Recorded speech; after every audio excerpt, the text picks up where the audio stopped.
you need to contemplate on seeing yourself on the cross. You need to contemplate on seeing Christ on the cross and everything he did. And you need to contemplate on the resurrection, that you were crucified with Christ. You were raised with Christ, as Galatians 2:20.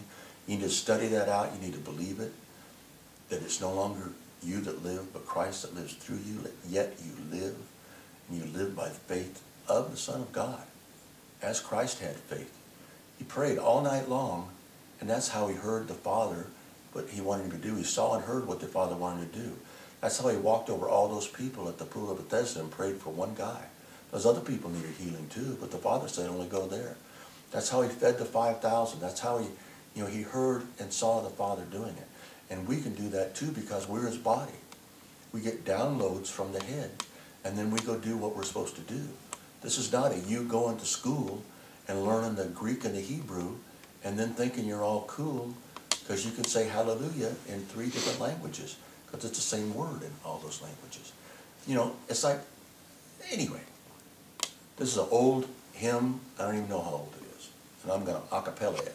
I can't even spell it.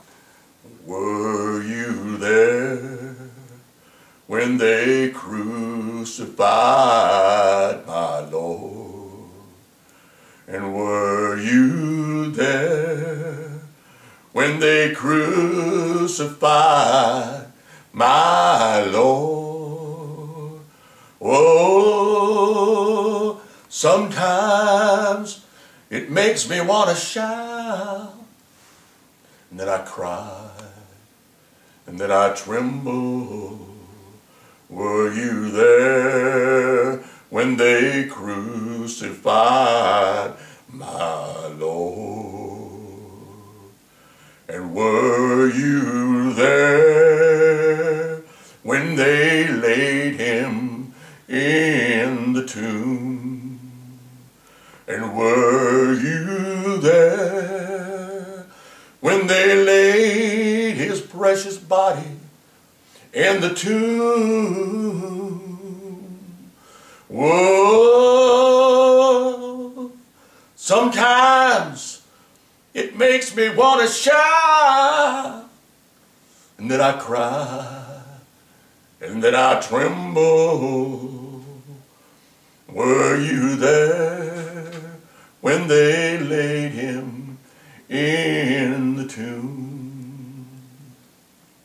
And were you there